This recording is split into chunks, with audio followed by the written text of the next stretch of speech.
Great. Well, all of the programs that just introduced themselves have been accredited in the last couple of years. The City of Ottawa was accredited in 2014. The University of Alabama, the U.S. Army Corps of Engineers St. Louis District, and Williamson County were accredited in 2015. And the City of Seattle and the Choctaw Nation of Oklahoma were accredited last month. So congratulations all on this distinction. I know there was a lot of work involved, and for those that are participating on the webinar, you will soon see some of the stuff that these folks had to grapple with and figure out as they were working through the process. I wanted to take a couple of minutes to walk through the roles and responsibilities of accreditation managers. As you just heard, the accreditation managers rely on a team during the accreditation process. Sometimes that team is big, sometimes it's pretty small. The accreditation manager is very similar to a conductor in that they organize and facilitate emergency management program specialists through the collection of documentation. They're the primary point of contact for EMAP throughout the process. We rely on them to keep a pulse on the program's progress. During the self-assessment phase, the accreditation manager collects documentation and uploads it into the EMAP tool. During the on-site assessment, the accreditation manager works with the assessment team leader to collect additional documentation and schedule interviews and demonstrations as needed. After a program has been accredited, it will complete an annual report to demonstrate to EMAP that it is maintaining its accreditation. More often than not, the accreditation manager oversees the completion of the annual report. Big key thing here is you see that the accreditation manager is instrumental throughout the EMAP accreditation process from start to finish. The accreditation manager is a very key role and one that takes a lot of work, and all of the folks on the line can really attest to that. One of the best things about being an accreditation manager is learning the ins and outs of your emergency management program. Accreditation managers don't have to be subject matter experts to be successful. They just have to know who the subject matter experts are.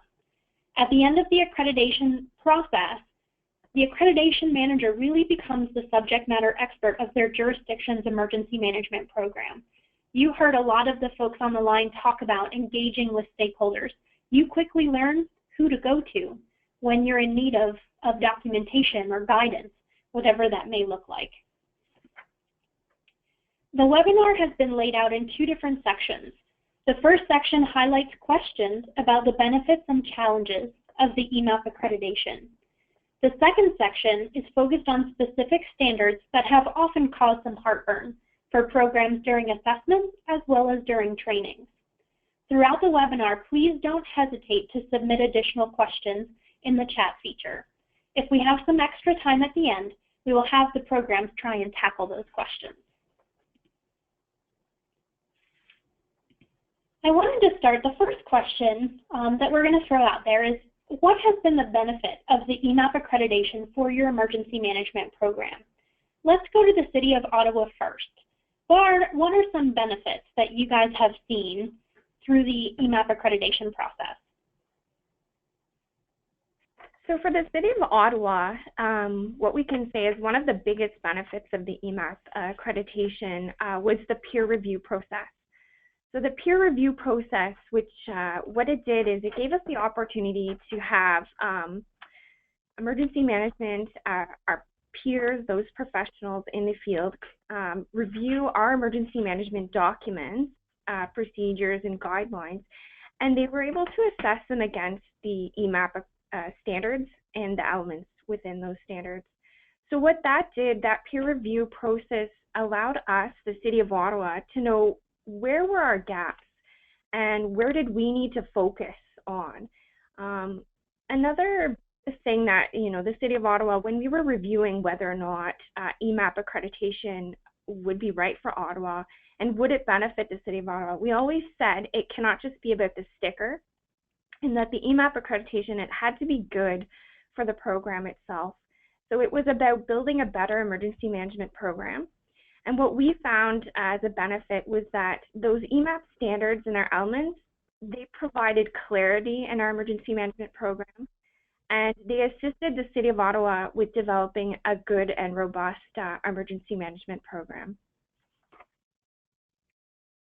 Great. Let's go to the City of Seattle. What were some benefits that you guys recognized? Good morning, Lindsay. This is Barb. The chief thing, which I think is what EMAP was designed for, is it really helped us address gaps in our program. We all have a natural tendency to do a whole lot more of what we're good at and avoid those things we never want to get around to, like resource objectives, etc. It strengthened our relationships with many of our departments and stakeholders, made them realize, yeah, you're on the same huge team, and it helped us in updating documents. So much documentation is needed for accreditation that naturally in a program the size of ours, you have various staff members contributing to that documentation, and it's not always well orchestrated. EMAP helped us orchestrate really, really well. And then two other benefits I want to touch on for those people who think that, you know, I just don't know if I can achieve accreditation. We were actually assessed by the visiting team in a week where we were activated 4 out of 5 days. So I just want to say it can be done. You can pull it off.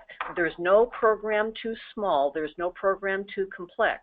And since accreditation is all about documentation, you should be able to pull it off when you're accredited. The final thing I'd like to say is when I got to the City of Seattle, there had been a consultant contract that had been let to people who weren't emergency management experts, and they had made 111 recommendations for how to improve emergency management in the City of Seattle, not all of which had a lot of credibility. But I got around to answering all 111 elements of the consultant's report, and instantly the council came up with a new list of 84 questions. And I realized this isn't going to end. I'm just going to keep showing up. They're going to keep coming up with new questions. So when I went back to answer the 84 questions, I showed them a copy of the EMAP standards. And I said, can we start the conversation with these 64 standards?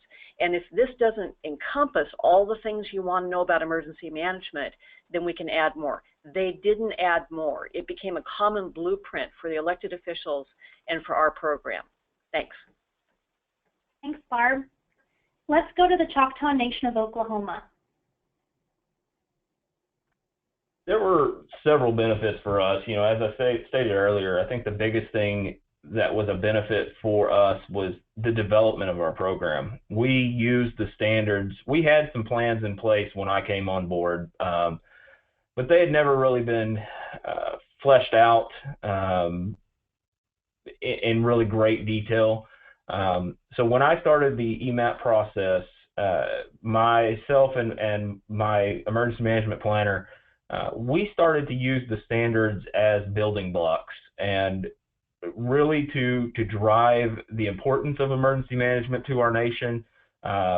It helped bring in people that in the past had just done kind of their own thing. It helped them to understand that we need to work more as a team when we're dealing with situations. So the biggest benefit for us was the organization of the program using these standards as the baseline. Another major benefit, I believe, is the using the standards to identify where our gaps were. We did several things and tied some plans together, and I think we'll get into this in a little bit, but use those plans to figure out what is exactly that we have to bring to the table and what is it we need and where do we need to grow and develop from there. So those were two of the biggest benefits for us. Thanks, Jeff. Let's go to the University of Alabama. What were some benefits for you all? For us, I want to say we had probably 3 main benefits for our program. First and foremost, we highly valued the process that we went through, that EMAP allowed us to go through while we were identifying the standards and areas for improvement, because it really created an opportunity for our entire program to evolve. Normally this occurs with time and experience, but the process just accelerated our development completely, and it allowed for a more comprehensive and truly integrated approach to emergency management. And also, one of our second benefits was that it allows our program to remain current. In the field of emergency management, there are constant updates that all of our emergency managers have to stay on top of. But for us, by applying the standards to our program, we ensure that we're incorporating the most recent changes within the field of emergency management. And then finally, it validated the quality of our program through the peer review process that was mentioned earlier. Dr. Keith? And Lindsay, let me just add, we've had political inquiries from other agencies who are not familiar with our program, and when they were wondering about our preparedness level to deal with certain emergencies, and we were able to explain to them that we're EMAP accredited and this is what it means. So it took away any concerns that they had. That's great. That's great. Thanks for sharing that, Don. Let's go to the U.S. Army Corps of Engineers and Linda. What were some benefits? Yes, we actually had several benefits. We had some upcoming retirements, so it forced the documentation of our institutional knowledge into our plans and procedures, which in turn improved the overall program. It also held us accountable for everything that we say we're supposed to do. It also helped us ensure cradle-to-grave implementation of our remedial action process with the tracking of corrective actions. So basically, it ensured that your after-action reports weren't a paperweight. And then lastly, it also improved our COOP planning significantly. It allowed us to, give the detailed processes and functions that must be completed, and then the identification and prioritization of all the critical applications, vital records, communication resources, and processes and functions that should be required. Thank you. Thanks, Linda. And lastly, let's go to Williamson County with Matt. What were some benefits?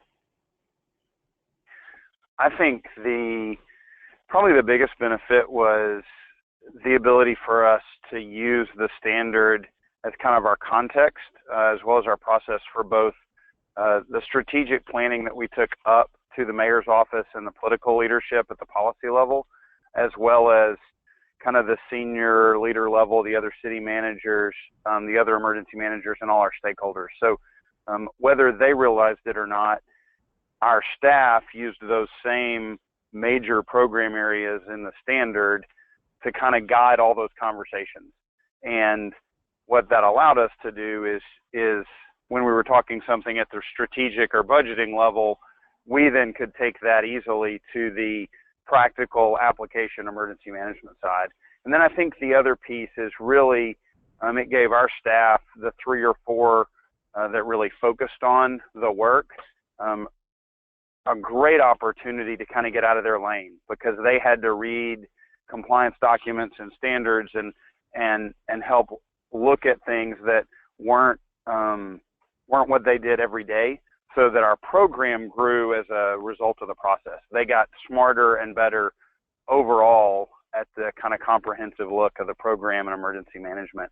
So those two things kind of together, I think, were our 2 big takeaways. The other one I would say is just professionalism. We had the way other departments and agencies look at us, by us going through the process and kind of opening up with them and giving them input and buy-in. They bought into more than just the accreditation program. They're beginning to buy into the emergency management program as a whole. Thanks, Mac. So we're going to sort of flip the coin and talk about some challenges. So what were some challenges that did you face during the EMAP accreditation process, and how did you overcome them? So we're going to start with the City of Ottawa. What were some challenges? So for the City of Ottawa, one of the biggest challenges that we faced here was everyone kept referring to the EMAP accreditation as the American standard. So that was our biggest challenge, was ensuring that we were educating our internal and external stakeholders, our staff, that this is an international program. And for Canadians who are listening in today on the webinar, the EMAP standards are very close to the CSA Z1600 and the NFPA standards. So there's a lot of synergy between those two. So other than the education portion that we had to educate that this is an international standard and it's not an American standard, we found that the accreditation process was actually very clear. Thanks, Melissa. Let's go to the City of Seattle. What were some challenges that you had to overcome? Hi there, this is Diane. So we actually started, I would say we started preparing for accreditation about the time that Barb joined the City of Seattle, which was back in 2005. And with that said, in 2014, we really dialed it up and thought we would be able to be ready for the assessment team in fall of 2014. Well, as we began gathering all the documentation and reviewing the content, we discovered that some of our basic doctrine didn't match each other. We had to align our hazards. They were not consistent. And so it took us a while to get our base plans all consistent. Since they are the base of everything, other plans require, feed off of them. And that was a challenge, to identify the dependencies, fix the base first, and then update the ones that come later, if that makes sense, in procedures and other plans. So the way we handled that is we did the, hold the line and work on the base products and delay accreditation for a year. So in 2015, they actually hired me back. I had left in 2014, retired, and in 2015, I was hired back as solely the accreditation manager, because it became obvious I couldn't do it wearing 2 or 3 hats, which is what I had been doing in 2014. So in 2015, I came back half-time as a full-time, as a half-time accreditation manager dedicated to that function. One of the other challenges for me as the accreditation manager was the interpretation of standards, as well as interpretation of some of the content of our plans. What does that really mean? Because different people word things different ways. And so the way that I got over that is I actually was an assessor, and I hadn't been on an assessment for a while. I went out on another assessment with my eyes open as the future, as accreditation manager, so that I could not only be looking at the standards I was assigned as the assessor, but also from the Seattle point of view. That helped a lot. I also talked to accreditation managers or assessors around the Puget Sound area. Our staff had 4 or 5, I can't remember now. And so I collaborated a lot with other people on what does this standard really mean and what kind of documentation should be there. The third big deal, I would say, is competing priorities. And that is an issue in any program. You never know what's around the corner. You never know what elected officials are going to feel is the highest priority for your program. And so we had to do some juggling and working around that. And I guess for me, the way that we conquered it was to always be aware, always check in with people working on products. I know that the staff around here looked at me as the whip and chair lady, because I was checking in with them on a regular basis to make sure that they were on target with some of the products that needed to get done. And that's it. That's the top 3 for me. Great. Let's go to the Choctaw Nation of Oklahoma. Some of the challenges that we faced very early on, obviously with EMAP, there had been other tribes start the process, but none had actually seen it all the way through. So there was still a very large lingering question on, do the standards apply to tribes?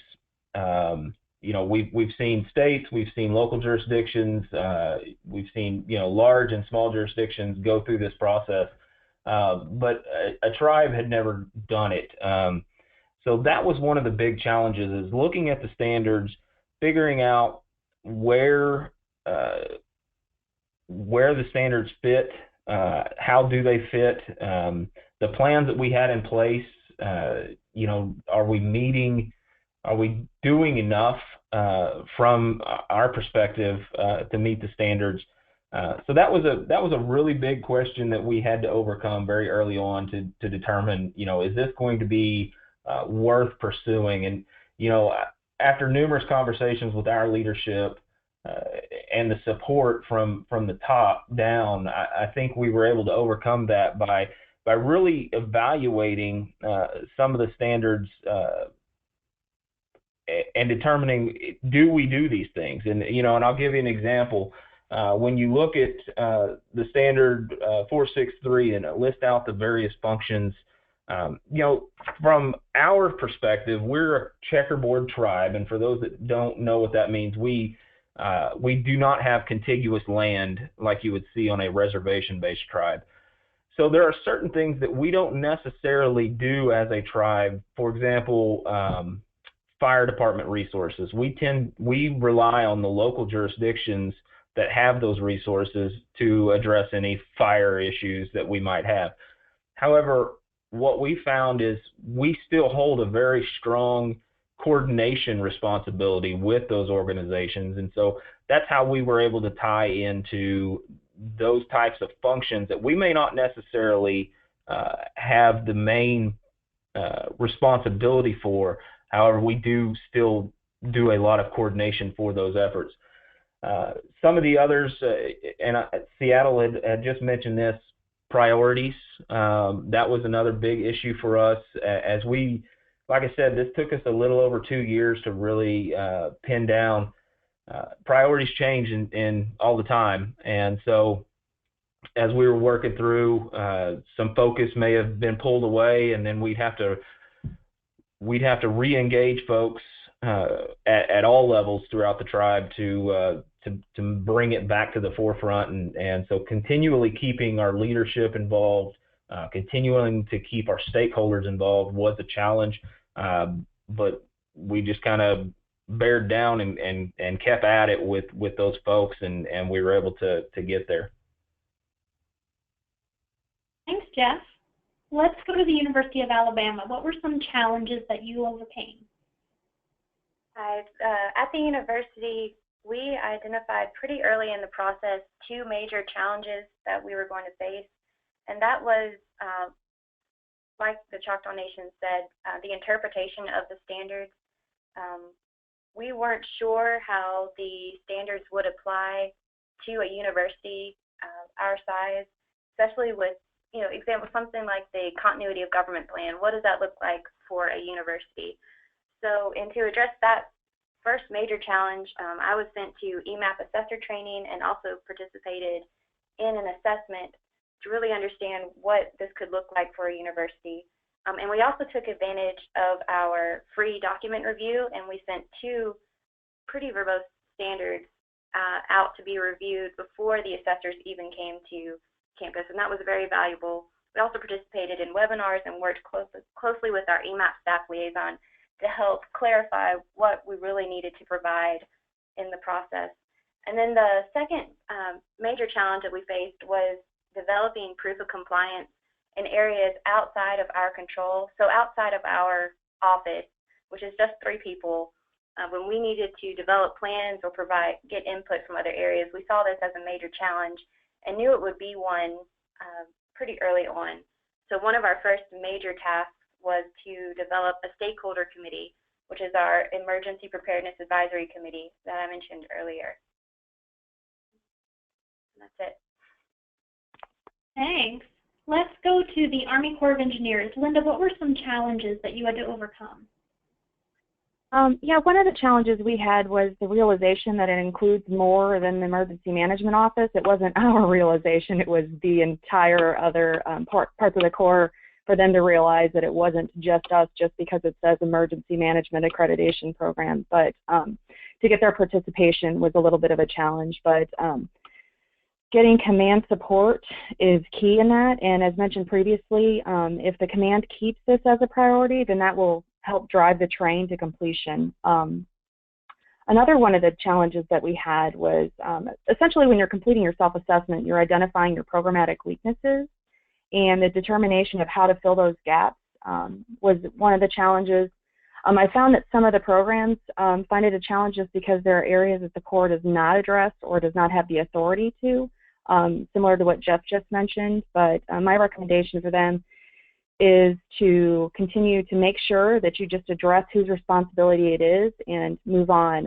As an example, donation management. That's just not something that the Corps does, but it's a state and local responsibility. So just identifying in your plan and procedure whose responsibility that is, their point of contact, and then that way whomever has to pick up that plan or procedure can know who to contact in the event that that comes up. But that's all I have. Thank you. Thanks, Linda. And lastly, Williamson County. Mac, what were some challenges you had to overcome? I think our biggest challenge was probably internal to our program and team. Moving from just documenting our major plans, our emergency operations plan or mitigation plan, to begin documenting things comprehensively for the program, everything from our strategic plan, vision, those types of things, to our policies and procedures. And so when we started, while we had a state compliant emergency operations plan and a FEMA approved mitigation plan, when we laid our documentation and what we were doing up against the standards, we were only compliant in 2 of the standards. Now, the staff and the work and the program was much better than that, but we couldn't prove it. We couldn't document it.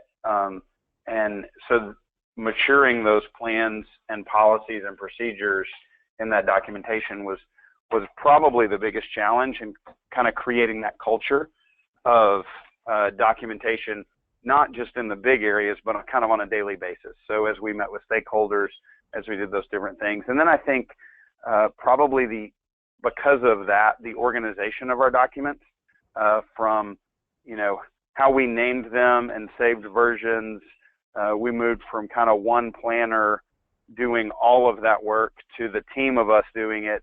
And even with only the 3 or 4 of us in the documents, managing those and keeping those up to date and which version was current, just that administrative task, there was a lot of growth and a lot of challenge there. And those are probably the biggest areas. I think the timing as well, that somebody else mentioned, we kind of started in late 2011, early 2012, talking about and assessing the program against the standard, but it took us about 12 to 18 months longer kind of than we had initially planned. Thanks, Matt. EMAP provides 2 free document reviews for subscribed programs. That means that your program can choose 2 standard areas to be reviewed by an assessor. For example, if you chose Standard Area 4.8, Resource Management and Logistics, an assessor would look at all 6 standards in that standard area, and that's one document review. I would like to have the City of Ottawa and the Choctaw Nation of Oklahoma speak to the benefits of the document reviews. Let's start with the City of Ottawa. Hi there. I actually myself came into the process a little bit later, and I wasn't part of the team at the time that the document reviews occurred. I'm not exactly sure the 2 standards that were reviewed ahead of time. What I do know from our conversations around the office, those document reviews in particular were very helpful in understanding the scope of work that would be required to become compliant. So when it came to ensuring that we were going to pursue the accreditation fundamentally, those document reviews helped us to make that decision. I think it was a reassurance that we were on the right track already with much of the work that had already been done before we began the process. And so it was an assurance that we were on the right track, and that we would be successful if we did decide to go for accreditation, which of course we ultimately did do. Great. Let's go to the Choctaw Nation of Oklahoma. So I would echo many of those same sentiments. The biggest benefit for us with the document review was just that reassurance that we were on the right track. We actually used it both times. We used two of the document reviews.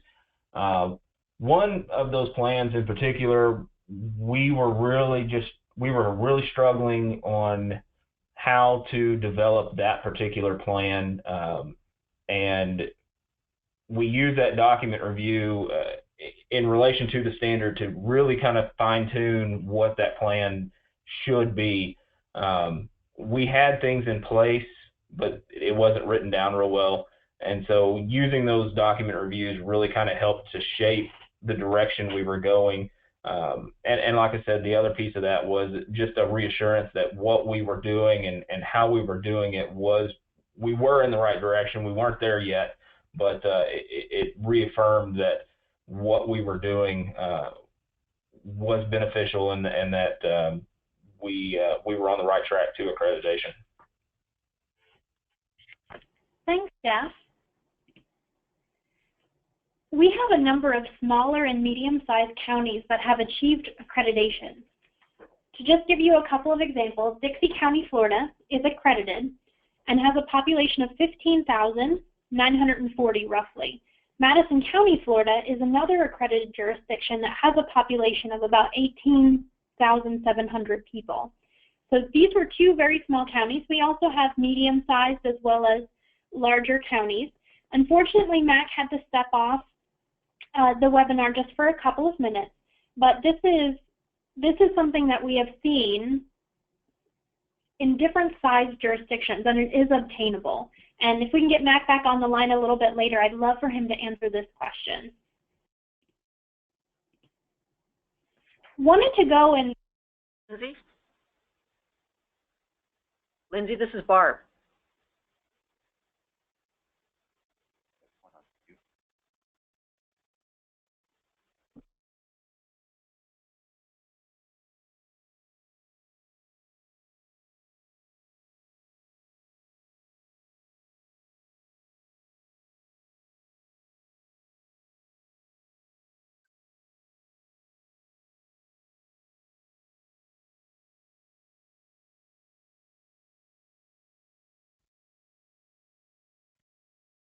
Hey Barb, this is Jeff.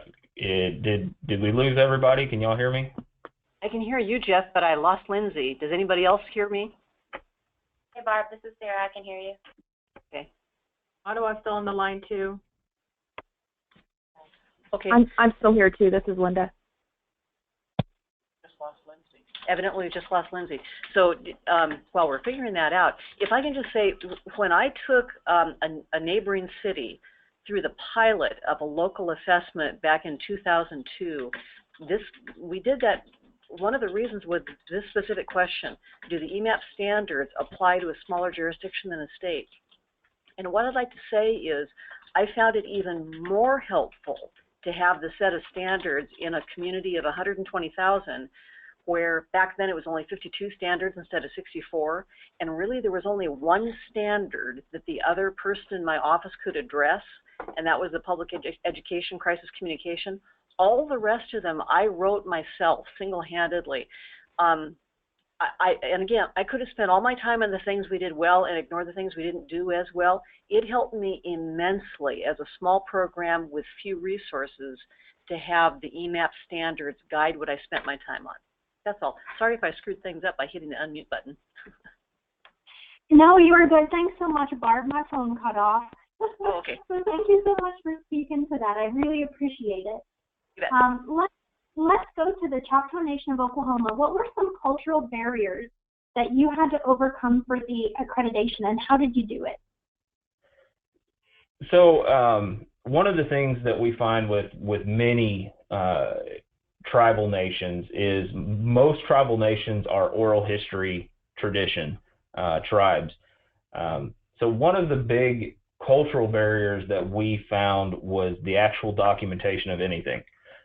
Typically it's passed along by story and things of that nature, and so getting people to write things down was probably our biggest cultural barrier.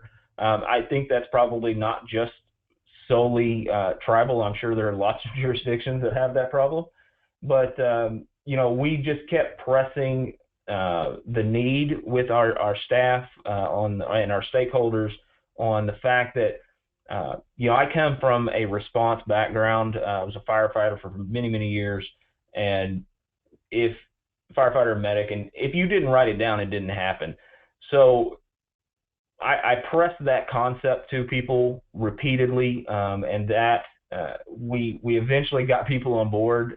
But that was really the only cultural barrier that we found, was just that oral tradition, oral history tradition that we had to overcome and actually get things documented.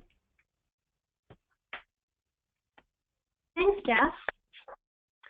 This is a question for the City of Ottawa. The emergency management standard is scalable and can be applied to the international community. And you guys already spoke to that a little bit.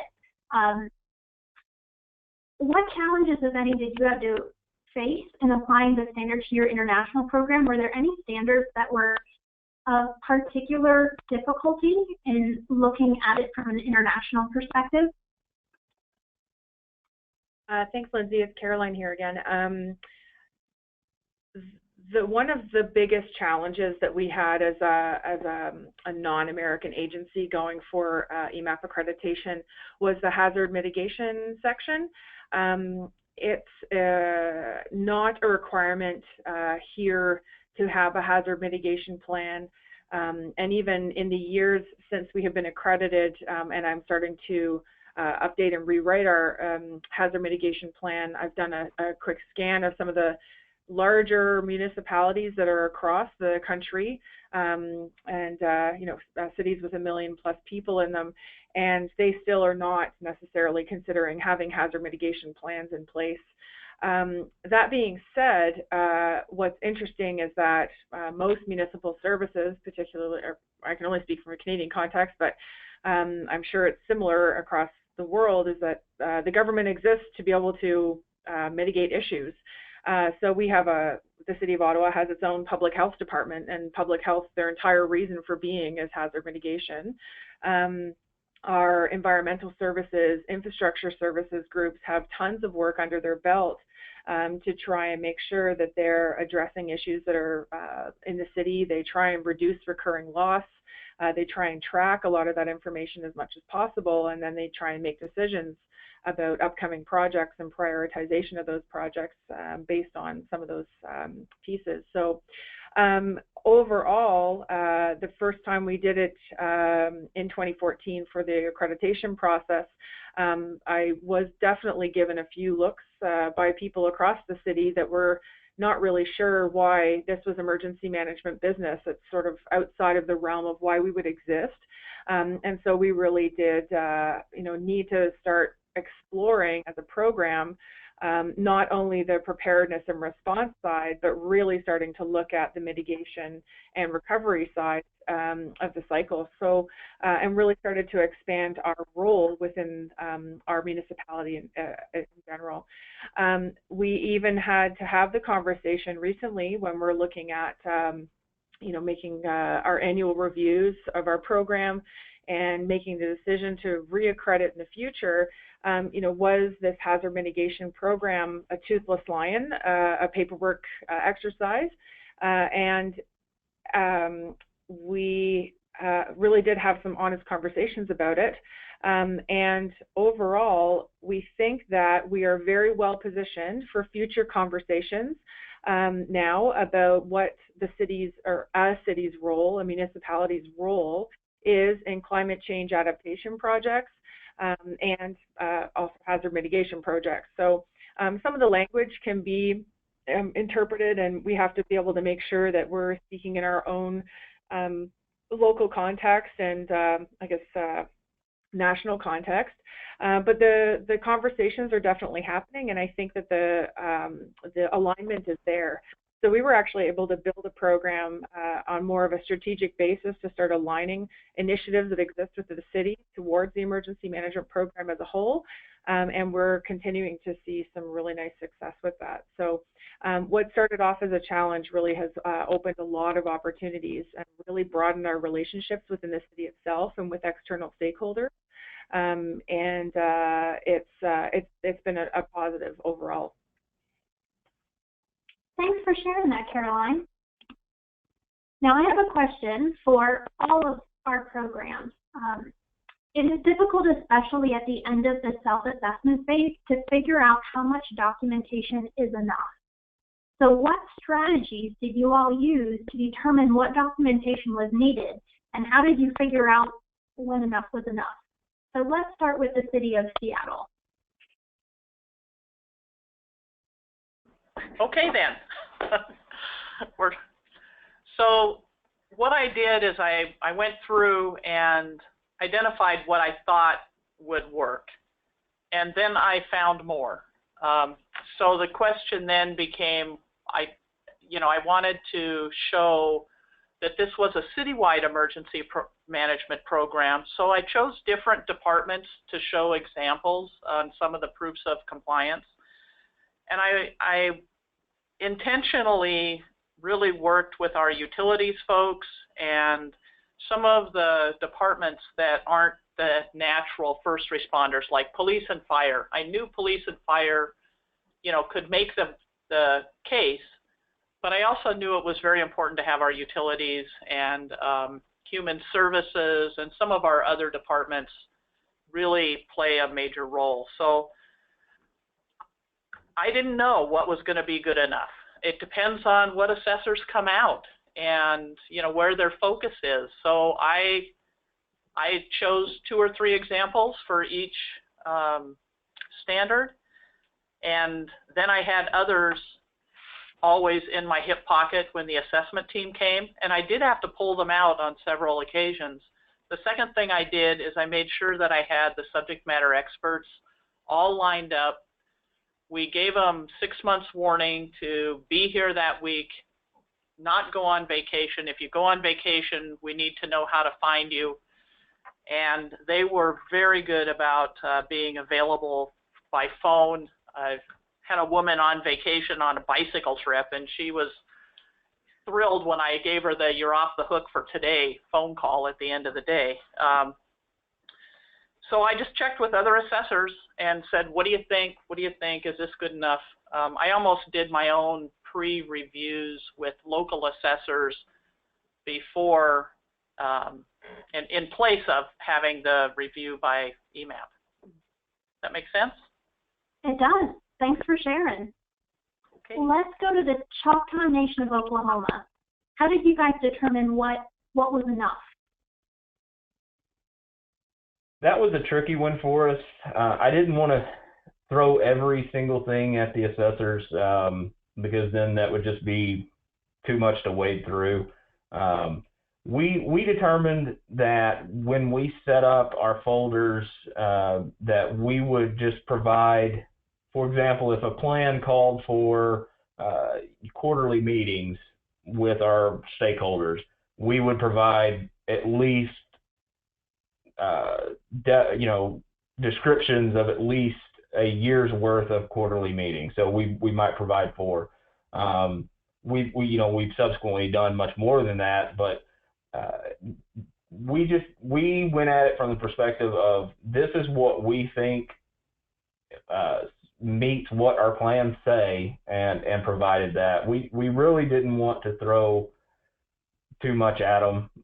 They only have a week to go through this, and I've served on an assessment, and I tell you what, it is hard to get through everything in a very short time frame.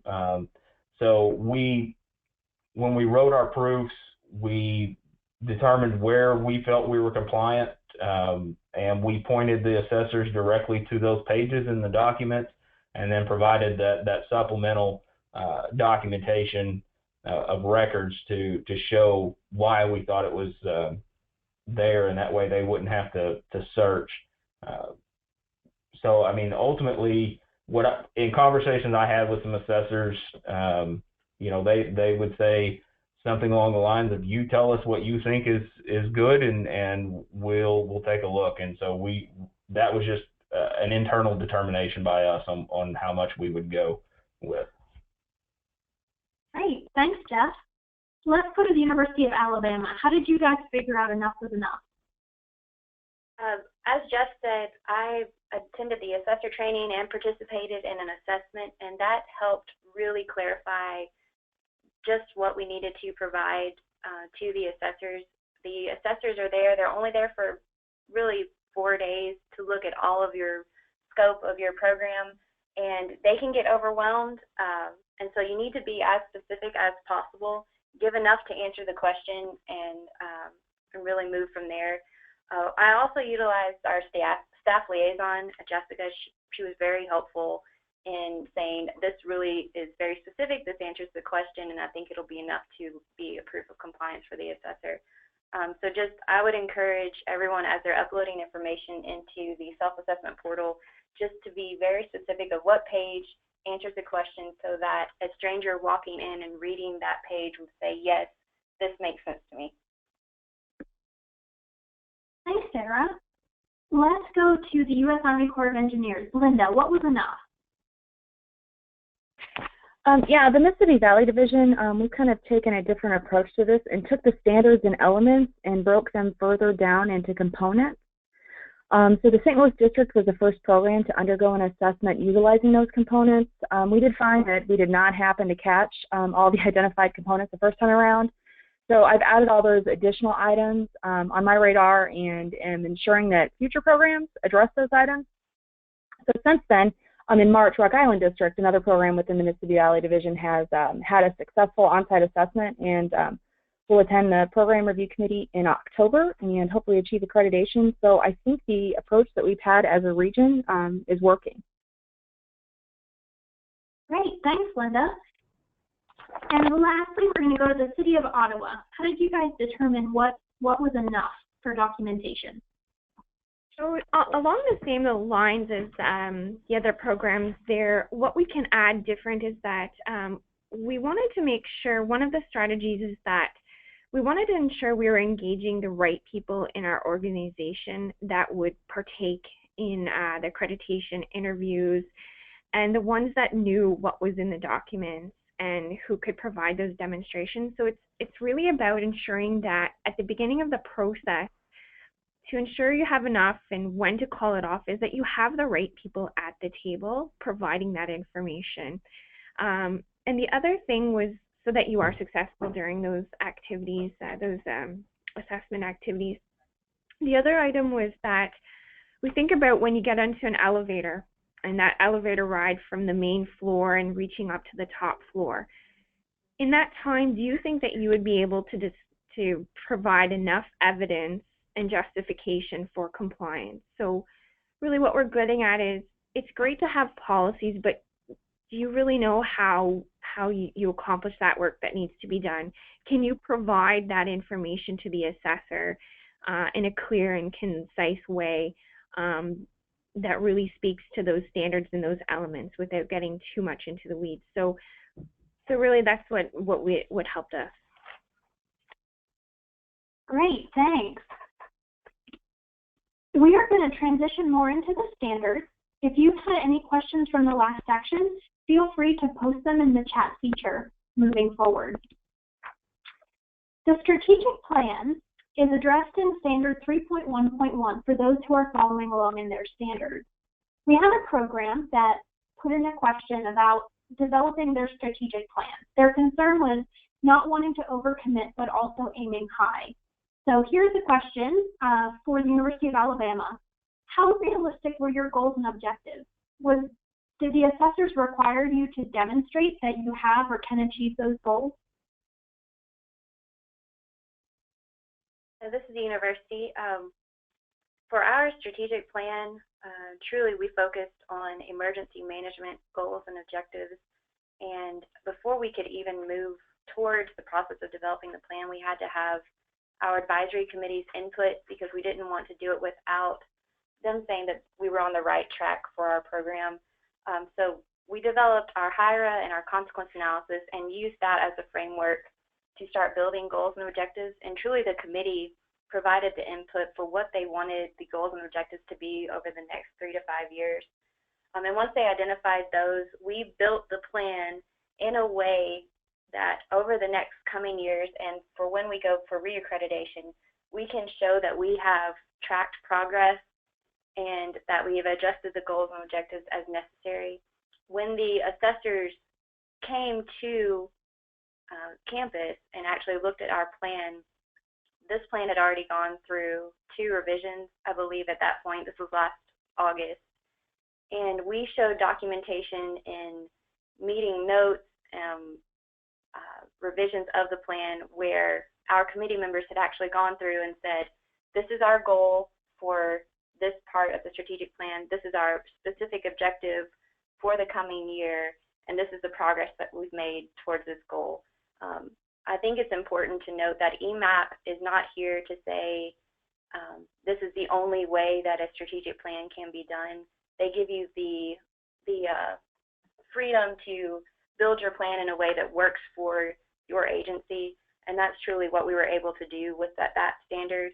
It's been helpful to help us identify our gaps in our programs, and it's built a strategy for us that we're actually going to see improvements over the coming years, and just since the first and second revisions of the plan. Thank you. And City of Ottawa, how realistic were your goals and objectives? Did the assessors require you to demonstrate that you have or can achieve those goals? So the way the City of Ottawa came up with realistic goals and objectives was we wanted to ensure that we had communication with our internal and external emergency management stakeholders. So we have a working group that represents our 21 services. So ensuring that they're informed and they were part of that strategic plan. And you know, honestly, guys, it really comes down to using the SMART technique. We wanted to keep our strategic plan simple, measurable, realistic, and timely. Thank you. So this is also for the University of Alabama. In university settings, emergency management is often embedded in another department or division. If you are structured similarly, how did you demonstrate that your department or position was empowered with the authority to administer the emergency management program? Well, Lindsay, we found this standard very helpful in understanding where our authority came from. There's a state law that creates emergency management programs across the state, and we thought we fit under that law. But as a result of the standard, we were able to investigate more thoroughly and discover that we did not fit under that state law, and that our authority came from a different direction. Sarah's going to explain that, but I just want to reiterate this was very helpful for us in understanding how all that came about. Right, and just to tag on the question, the universities can be structured so differently. We've seen it in our experience. No one university has the exact same structure as we do, but in general, I would say with this specific standard, there are 3 main ways that you can go about identifying the specific authority, the person who is in charge of your program for your university. And first, I would say you have to thoroughly examine your organization.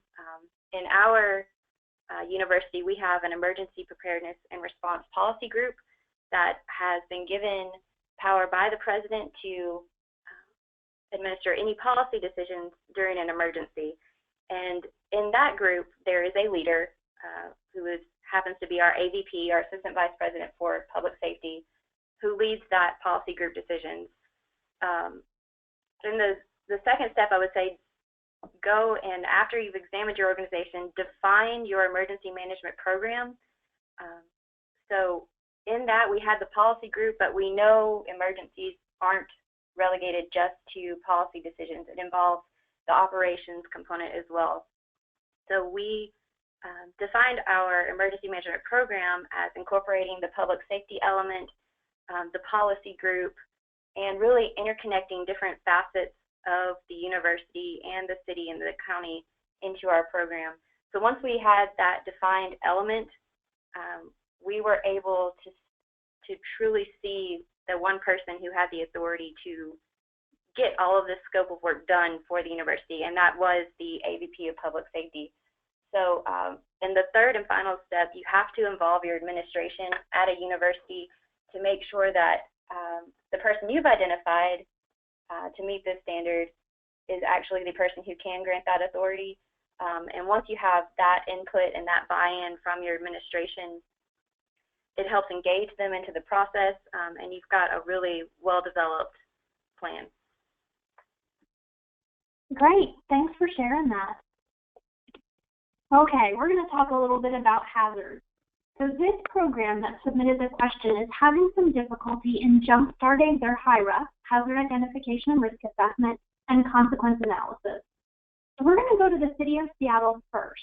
How did you guys determine your hazards, and what stakeholders, if any, did you involve in the consequence analysis portion? Hi there. Well, the first thing that we did is we reviewed the FEMA CPG 201 and the EMAP standards as we approached the update to our Seattle Hazard Identification and Vulnerability Analysis. We also have a THIRA, so we reviewed that, decided that our SHIVA, which is our HIRA, was a much better document to address this standard. We created a list of hazards by committee. We talked with city departments, subject matter experts like the Weather Service, University of Washington Seismology, USGS. We reviewed many of our plans, our planning documents, and we also talked with academics about the different hazards in this area. There's been a lot of research, there's been media reports. So we reviewed all of those, created a list, and we took that list to our Disaster Management Committee, which is a committee made up of stakeholders from city departments and the community, business, other agencies. And then we developed a working group. And that working group really discussed the hazards, developed the consequence analysis portion, kept taking it back to city departments, taking it back to the bigger group, the Disaster Management Committee, and eventually department directors also weighed in on it. We also sought input from the public. We were updating our hazard mitigation plan at the same time. And so we took out our list of hazards and talked to the public that came to those meetings about our hazards and got some individual input from that, from the public. So eventually, you know, the group came up with the list of standards and a methodology was developed on how to rank those hazards. And that's basically how we did it with the different groups and getting buy-off all the way up the chain. Thanks, Diane. I'm also going to pose the same question to U.S. Army Corps of Engineers. Linda, how did you determine your hazards, and what stakeholders, if any, did you involve in the consequence analysis portion? Well, for the St. Louis district, it seemed relatively straightforward for us in that both states in the area of responsibility were already EMAP accredited, Illinois and Missouri. So we were able to take their HIRAs and determine the hazards for the district. Both states were also identified as our external stakeholders for the jurisdiction. And we also have a great relationship with both of those states, and we're able to work through the consequence analysis as it relates to the specific standard requirements pretty easily with both the internal and external stakeholders. Our internal stakeholders were identified as our crisis management team, which is essentially the senior leaders of the district. Great, thanks, Linda. We're going to talk a little bit about hazard mitigation plans. So the standard, it's standard area 4.4, is an interesting one because it can look a lot different for programs. In many cases in the U.S., programs at the local, state, and tribal level are required to have a FEMA-approved hazard mitigation plan to receive federal disaster money. However, your FEMA-approved hazard mitigation plan may not be in compliance with the standards in the hazard mitigation standard area. So we're going to talk to a couple of programs that had to work through this. And we're going to start with the Choctaw Nation of Oklahoma. How did you guys bring your hazard mitigation plan into compliance with standard 4.4, and what changes do you have to make? Well, for us, FEMA has a, it's called the Tribal Hazard Mitigation Crosswalk, and I think they have a similar product for states. And but if you look at it and you compare it to the standard, which is what we did first, it was very clear that the crosswalk that FEMA requires does not match up very well. So we took our FEMA approved plan and from that point and looked at the standard specifically and looked for things that were not included, things like repetitive loss, tracking repetitive loss, and documentation proving that there's been a resulting reduction of the hazard impact on the jurisdiction. What we had to do, and this was a very difficult one for us, was figuring out how to document that reduction in loss. A lot of the hazards that we face are natural hazards in nature. What we ended up doing is looking at some of the mitigation projects that we had put in place. One particular was storm shelters for our elders, and we ended up using some of the letters that these folks had sent in, just thanking the nation for the shelter, how it's impacted their life. We had several of those types of documents, and that's what we ended up using to kind of boost our mitigation plan a little bit on verifying the reduction of the hazard. That's awesome. Thanks for sharing that, Jeff. I'm also going to ask the same question to the City of Seattle. So how did you bring your FEMA-approved hazard mitigation plan into compliance with Standard Area 4.4, and what changes did you have to make? Well, we did an update on our hazard mitigation plan. It was one of the documents that didn't match up with our base emergency management plan. So we did very similarly. We reviewed the FEMA requirements and the EMAP standards, and we ended up incorporating human-caused hazards as well as our natural hazards into the hazard mitigation plan. We also added interim and long-term strategies for the mitigation, and we ranked our projects based on opportunities for loss reduction and described the process for documenting how mitigation actions contribute to risk reduction. So those are the biggies that we did to our mitigation plan to make it more EMAP compliant than the previous plan had been. Thanks, Diane. So on the flip side of this, we have programs that are not required to have a FEMA-approved hazard mitigation plan. So with this, I'm going to ask the University of Alabama, because you guys had a very interesting approach to this. So you were not required to have a hazard mitigation plan. So how did you demonstrate compliance with Standard Area 4.4? Right, we are not required to have a hazard mitigation plan. However, the way that our state is structured, should there be a disaster, hazard mitigation funds are distributed to divisions and then to counties specifically, and then within that county, the decision is made to give hazard mitigation funds to specific jurisdictions, and it's divided among those jurisdictions. So for the University of Alabama, early on, after the development of our Office of Emergency Preparedness, we adopted the Tuscaloosa County Hazard Mitigation Plan, and that is a plan that is, of course, approved by FEMA. We use that plan specifically to meet the standard. And then during the actual assessment process, when the assessors were on site, we found that that FEMA-approved plan did not fully meet the standard in the very specific areas that Seattle just mentioned, which were the human-caused threats. So to fill that gap in our 30-day review process, we actually developed a human-caused threat specific annex to the Tuscaloosa County Hazard Mitigation Plan. We wrote it and addressed all of these strategies, long-term, short-term, and all of the human-caused threats that were specific to our campus. We took that annex to our county emergency management agency, to our local emergency planning committee, and our stakeholder committee to make sure that we were filling all of the areas that we had discussed previously in our hire and consequence analysis and got their approval, and then we submitted that for documentation, and it fulfilled all of the requirements for that standard. Great, thanks, Sarah.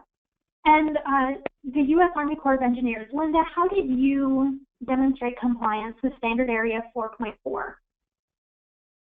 Yeah, I know some Corps programs have had difficulty with this mitigation portion because it's not something that the Corps of Engineers does per se. However, mitigation is ingrained into our business processes, so they have to look at it that way. We constantly work with regional, state, local, and other federal partners in order to reduce risk to the jurisdiction's identified hazards, which is essentially mitigation. So for us, rather than write an entire mitigation plan, I added a section to the HIRA that addressed the hazard mitigation as it relates to each of the components found in the standard, broken down by each hazard. So I was able to demonstrate compliance with the standard that way. Great. City of Ottawa, would you like to add anything to this? I know you guys talked a good bit about hazard mitigation and how that really come to bear in Ottawa. Anything you'd like to add? For sure. One of the biggest challenges I think that we had was to find a consistent approach to be able to demonstrate loss reduction realized by the mitigation activities that were undertaken across the city. So remembering that we have 21 individual city services, all of them would have a different piece of the pie in terms of hazard mitigation. And then we also at the time, now we have 53 hazards on our list, but I think at the time we had somewhere in the range of 36. So 36 different hazards. How do you consistently measure the loss reduction realized by these hazard mitigation activities? Compounded by the fact that in Canada we don't have a centralized HAZUS database that can actually assist us in being able to quantify the loss that has been realized in the past. Those sort of networks are at best in infancy. So being able to easily pull data about costs or the cost of damage or the cost of repair and things like that to actually do a qualitative cost-benefit analysis was challenging. But that being said, we were able to tackle it from a different approach and really took the guidance from our consequence analysis section of our HIRA and used those indicators of consequence to be able to find a way to measure consequence reduction. So I think there's eight or nine different areas of consequence that we identify in the City of Ottawa, guided by the province of Ontario that we're in, and use those as indicators of consequence reduction. So it took a little bit of consideration as to how we wanted to be able to approach it, but that was probably one of the bigger challenges that we had, so that we would be able to have, be able to set priorities based on loss reduction and to be able to create a plan based on loss reduction. It was really imperative that we found a way of actually being able to demonstrate loss reduction. And so that was the biggest hurdle, and it's been able to guide us forward since then. Thanks, Caroline. We're going to talk a little bit about COOPs. One of the consistent challenges that we as EMAP have been seeing during assessments revolves around COOP plans. As a program, you need to identify the departments that perform your program's essential program functions. The definition for essential program functions can be found in Chapter 2 of the Emergency Management Standard. Let's hear about how each of these programs identify the departments with essential program functions. So we're going to start with the City of Seattle. How did you guys figure out what departments you needed to show COOPs for? So in our SEMP, our Comprehensive Emergency Management Plan, we actually named 20 departments that needed to have COOPs. We also, I went through the ESFs for our CEMP, the emergency support functions, and made sure that every lead agency identified in an ESF had a COOP also. And it was good because they did match up, but that was just a double check. And that's basically how we determined who needed the COOP. I suspect that Luke may make changes in the future, but that was our determination. Luke, do you have anything to add? No, those are the really looking at what your essential functions are tied back to your EOP or your comprehensive plan. I think mapping that out before you dive into the standards, I think, is a really important first step. That's it. Great. Thanks. Well, let's go to the Choctaw Nation of Oklahoma. Jeff, how did you guys figure out what departments you needed to show COOP plans for? Well, we had actually done our COOP planning long before we started the EMAP process. What we did with that is we took the group that had been working in emergency management in the program itself, basically our Tribal Emergency Response Committee, and we just identified what their essential functions were. As we started through the EMAP process, we kind of did a double check. We didn't really have ESFs set up, but we started to look at the necessary functions within the program and how they would fit into various ESFs. We then created an annex that outlined those specific roles and who would have primary responsibility. So for the folks that had already done the essential function identification during the COOP planning, when we would plug them in, we obviously already had those COOPs, but then as we started to dive a little deeper and identify some of the essential functions that we might have missed early on, we would go back to that group and start developing the baseline COOP for those specific functions. But using that ESF structure, I think, helped us out. Like I said, we don't necessarily fit into that real well, but using that as a guideline to determine what the functions were and who had really primary responsibility versus for us, a lot of those functions really is a coordination function more so than the actual function itself. So we would tie our COOP plans in that way as well. Thanks. Let's go to the University of Alabama. How did you guys determine what departments needed to show COOPs? As was just said, the essential services are very important into identifying which COOPs need to be provided for the standards. Our essential services we had identified as 5 before the assessors came, and for those 5 we created a COOP diagram to visualize just how in-depth our COOP planning went, and we went to each unit level, which is a department or an office. That's how we defined it in our COOP plan, to say that this unit meets the essential service for our university.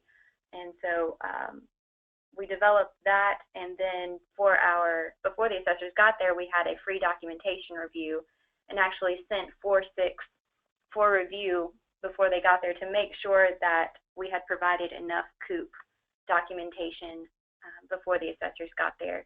And we did find, I think the assessor, when they looked at our documentation, they had 1 or 2 units that were missing, which was very helpful for us to have that time to go to those units and say, we need COOP documentation from your office.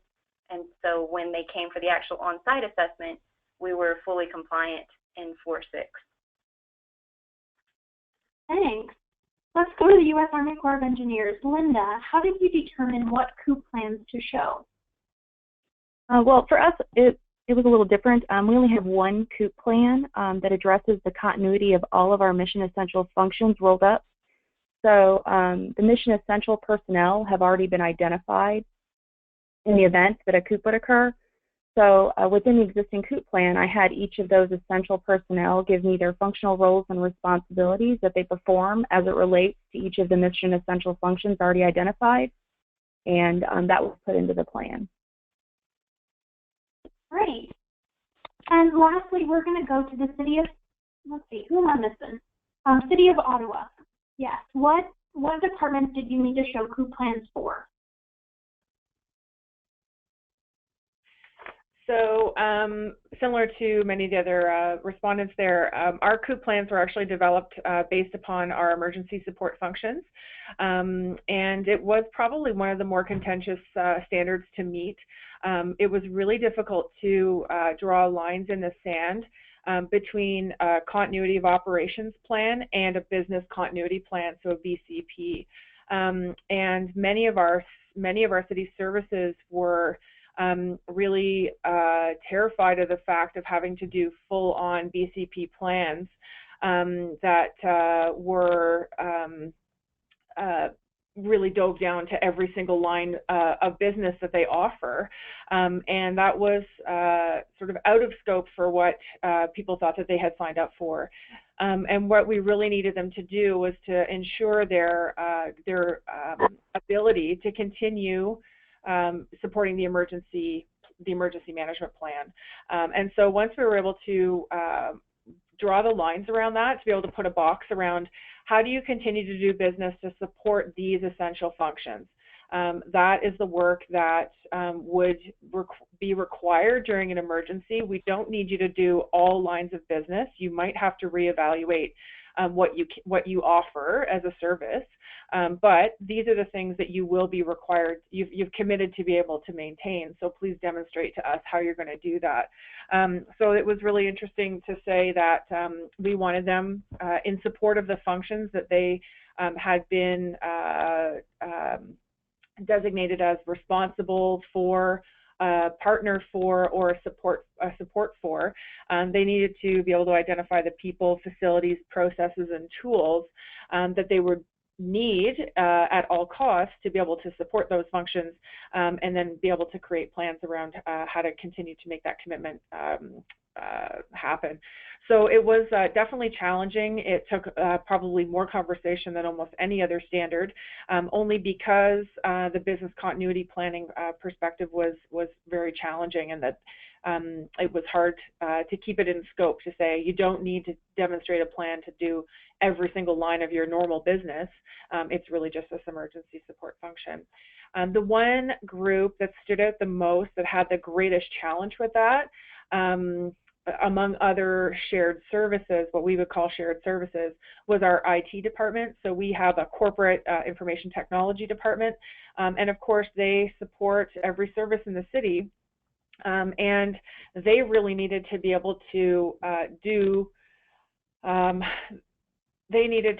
full business continuity plan for IT services for the entire city, to be able to confidently say that they were able to do their emergency functions. So the scoping of that was very challenging, and to this day sort of looms to say, you know, where do we draw the line here, and how do we support the IT department in understanding where they need to put their priorities for all of the city services. So we've even run some exercises since then to sort of test our assumptions to make sure that the right decisions can be made at the right time to keep our emergency support functions going. And we've had great success, but there were very healthy conversations and important conversations to have. Great, thank you. So as you can see, each program defines their essential program functions a little bit differently. So as an accreditation manager, once you have identified the departments that perform essential program functions, then you really want to dive into those COOP plans and make sure that they're in compliance with standards 462 and 465. We are actually going to be wrapping stuff up. We have a couple of other questions, but what I'm going to be doing is taking those questions and putting them into our next Accreditation Manager Corner webinar that we're going to be holding in November with newly accredited programs. And we're going to have a number of programs that are going through reaccreditation that we will be spotlighting. So it's going to give you a little bit of a different feel. EMAP would really like to thank all of the programs that participated in today's webinar. We are so proud of your accomplishments and really look forward to seeing you guys maintain the accreditation and helping out as much as we can. I want to just briefly talk about some EMAP services that are available to you as subscribed programs. In addition to the document reviews that we discussed earlier in the webinar, programs have 24/7 access to EMAP staff. You have access to standard review webinars. You log into our EMAP webpage. You just go to the training webinars webpage and you can actually listen to all of those webinars. I will be also posting this webinar on that webpage as well, so that you can go back and look at that. You get access to the EMAP program assessment tool, as well as access to the network of accreditation managers. And I have all of the contact information for the programs that were spotlighted today at the end of this presentation. Programs also can host trainings. We've been seeing this more for state and localities. We're seeing a little bit more of a regional perspective now. It's a great way of bringing the emergency management standard training to your jurisdiction so that everyone's on the same page. Programs can also take advantage of the training and standard orientation workshop. A lot of our pilot programs use this as sort of a kickstart to their self-assessment. The standard orientation workshop allows for the customization of it. So what we do is we take the program's documentation and incorporate it into the training curriculum, so that as we're walking through the training, the program is assessing its own documentation to the standards and starting to identify gaps. It's a great way to really jumpstart your self-assessment moving forward. Finally, you can take advantage of a pre-assessment, which allows a program to choose 4 standard areas that can be assessed on site. All of that information is available on our website, so please check it out. In terms of webinars, we have a number of other webinars that we have scheduled for this year. All of these webinars have been created based on consistent challenges that EMAP has encountered during assessments and trainings. We would love to have you participate in those. Lastly, I just kind of want to walk through the different programs that participated today so you have their contact information. So here is the contact information for the City of Ottawa. Melissa Lavery is the Accreditation Manager, and as you heard from Caroline, she works a lot with hazard mitigation as well as business continuity. So great resources there. For the City of Seattle, Luke Myers is the current Accreditation Manager. Diane Newman is really enjoying retirement, and I don't blame her. So feel free to reach out to Luke if you have any questions, or you can also reach out to Diane via email. In terms of the Choctaw Nation of Oklahoma, Jeff Hansen, the individual that we had representing the Choctaw Nation, is a great resource for you. And moving forward, he can answer a lot of questions that you have, not only from the tribal perspective, but really from the perspective of taking the emergency management standard and flexing and bending it to make it work for the Choctaw Nation of Oklahoma. For the University of Alabama, Sarah Johnston was the Accreditation Manager, could answer a lot of questions about the organization, as well as just the content for the accreditation in general. Donald Keith is the Director, can also speak to that as well. The U.S. Army Corps of Engineers, Linda, who was on the webinar with us, is a great resource. She is now at the Mississippi Valley Division and is actually working through the accreditation process for the division. So that'll be really neat to see how that works moving forward. And then lastly, Williamson County, Matt Purdy is the Director there, who is also the Accreditation Manager. He also has a background with the state of Tennessee and serves as the Accreditation Manager there as well. So feel free to contact him if you have any questions. If you have any questions about services, trainings, or assessments, please don't hesitate to reach out to us here at EMAP. And if you have any questions, there will be a survey at the end of this webinar, so feel free to fill that in. Thank you all for taking time to be on the webinar. Have a great afternoon. Please. Thank you. Thank you.